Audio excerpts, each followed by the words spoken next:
اس video میں آپ کو بتاؤں گا ہارٹ اٹیکس کی ایک چھپی ہوئی وجہ جس کے بارے میں بہت کم بات کی جاتی. یہ ریفرنس میں نے ایک بک ہڈن ڈائنامک سے لیا جس کے آتھر ہیں ڈاکٹر تھامس لیوی. یہ ایک مشہور امریکن کارڈیولوجسٹ ہیں. ڈینٹل ہیلتھ اور سسٹمک ڈیزیزز کے درمیان تعلق پہ اپنی تحقیق کی وجہ سے جانے جاتے ہیں. اس میں یہ ہارٹ پیشنٹس کا ایک ڈیٹا سامنے لاتے ہیں. یہ لکھتے ہیں کہ 101 پیشنٹس میں سے جنہیں مایوکارڈیل انفارکشن یا ہارٹ اٹیک ہوا اور ان کی دل کی نالیاں بند تھیں، ان میں سے 78% کی باڈی میں وہ سیم پیتھوجنز، بیکٹیریا اور دوسرے جراثیموں کا ڈی این اے ملا جو روٹ کینال انفیکشن میں بھی پائے جاتے ہیں. اب یہ کافی حیرت انگیز بات ہے. میں نے اس کا ذکر پہلے اپنی ایک اور ویڈیو میں تھوڑا سا کیا تھا، لیکن سب سے بڑا سوال یہ ہے کہ یہ جراثیم دل میں کیا کر رہے ہیں، یہ یہاں پہنچتے کیسے اور ان کا آپ کے دل سے کیا تعلق ہے. اور یہی سیم جراثیم ان لوگوں کی باڈی میں بھی ملے جنہیں فالج یا سٹروک ہوا تھا. جب ان کے بلڈ کلوٹس کو ٹیسٹ کیا گیا، مزید ڈیٹا جب سامنے آیا تو پتا چلا کہ ان لوگوں کے دانتوں کی جڑ میں انفیکشن موجود تھی، اور انہیں چونکہ بظاہر کوئی علامات ظاہر نہیں ہو رہی تھیں تو اس کے بارے میں یہ بالکل بے خبر تھے. اس انفیکشن کو ایبسیس کہتے ہیں، اور یہ اتنی خطرناک ہوتی ہے کہ یہ آہستہ آہستہ دانت کے نیچے موجود ہڈی کو بھی ختم کر سکتی ہے. اور ڈاکٹر تھامس لیوی کے مطابق جو چیز اسے زیادہ خطرناک بناتی ہے وہ یہ کہ اس طرح کی لانگ ٹرم کرونک انفیکشن یا سوزش لوگوں کے لیے اور بہت سے مسائل پیدا کر سکتی ہے، جس میں صرف دل کی بیماریاں ہی نہیں، آرتھرائٹس، کرونک فٹیگ اور کچھ دوسری انفلیمیٹری ڈیزیزز بھی شامل ہیں. اور یہ کافی عام ہے. اس کنڈیشن کو پیریوڈنٹائٹس کہتے ہیں. عام طور پہ اس کی کوئی سمٹم ظاہر نہیں ہوتی. اگر آپ خود جا کر ڈینٹسٹ کے پاس اپنا 3D اسکین کروائیں، یہ کون بیم ٹیکنالوجی کے ذریعے ہوتا ہے. اس میں دانتوں کی روٹس کو اسکین کیا جاتا ہے، لیکن یہاں یہ ٹیکنالوجی ابھی اتنی کامن نہیں ہے، بہت کم جگہوں پہ موجود ہے.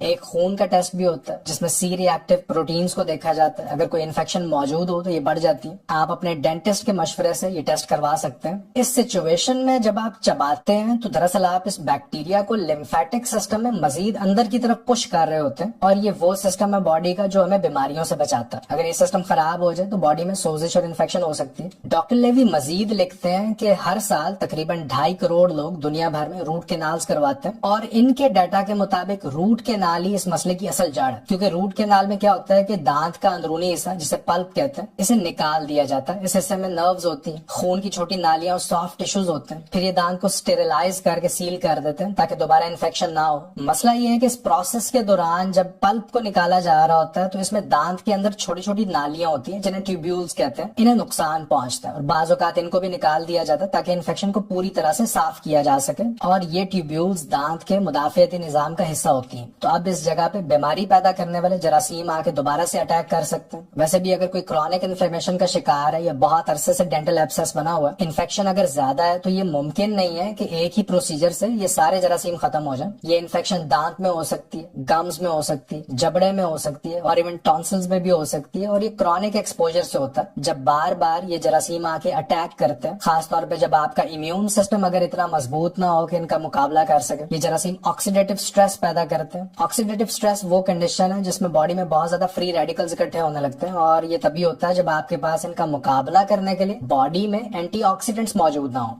آپ یہ سوچ بھی نہیں سکتے کہ منہ کتنا گندا ہوتا ہے. 500 سے زیادہ مختلف قسم کے بیکٹیریا، وائرسز اور فنگس ہمارے منہ میں پائے جاتے ہیں. جیسا میں نے پہلے ذکر کیا ٹاکسنز کا، زہریلے مادوں کا، تو یہ انہی جراثیموں کا ویسٹ ہوتا ہے، ان کا بائی پروڈکٹ ہوتا ہے. انفیکشن کی وجہ سے باڈی میں ہر وقت مختلف امیون ریئیکشنز چل رہے ہوتے ہیں، ایک جنگ چل رہی ہوتی ہے، اور ایک وقت ایسا بھی آتا ہے کہ باڈی ان کا مقابلہ کرتے کرتے بلڈ کلوٹس بنانا شروع کر دیتی ہے، خون جمنے لگتا ہے. اس میں عام طور پہ انسان فٹیگ، تھکاوٹ، جوڑوں میں درد، مسوڑوں میں درد، دانتوں میں سینسیٹیوٹی کا احساس ہوتا ہے. یہ کہ باڈی میں پیدا ہونے والے نقصان دہ مادے جسے آکسیڈیٹو سٹریس کہتے ہیں اسے کم کیا جا سکے. یہ آسان اور سادہ طریقہ ہے جس سے آپ اپنے مدافعتی نظام کو بہتر بنا سکتے ہیں. خاص طور پر وٹامن سی یا اسکاربک ایسڈ کے مقابلے میں زیادہ مقدار میں لینے پہ بھی ڈائریا نہیں پیدا کرتا، لیکن یہ آپ کے اینٹی آکسیڈنٹ نیٹ ورک کو بہت اسٹرانگ کر دے گا. جو آکسیڈیٹو سٹریس ہے باڈی کا اسے کم کر دے گا. اور اگر آپ کے سمٹمز صحیح ہوتے ہیں، آپ اچھا محسوس کرتے ہیں، تو اس کا مطلب ہے کہ اب آپ اس مسئلے کو مزید ڈیپ جا کے حل کر سکتے ہیں. اب آپ یہ جان پائیں گے کہ آیا کہ یہ مسئلہ آپ کی ڈائٹ سے ریلیٹڈ، یا آپ کم سو رہے ہیں اس وجہ سے ہو رہا ہے، یا کہ آپ بہت زیادہ ایکسرسائز کر رہے ہیں اور باڈی پہ بہت زیادہ سٹریس ڈال رہے ہیں، کیا یہ دانت کی انفیکشن سے ریلیٹڈ ہے. تو یہ اس ٹاپک کا ایک چھوٹا سا اوور ویو تھا.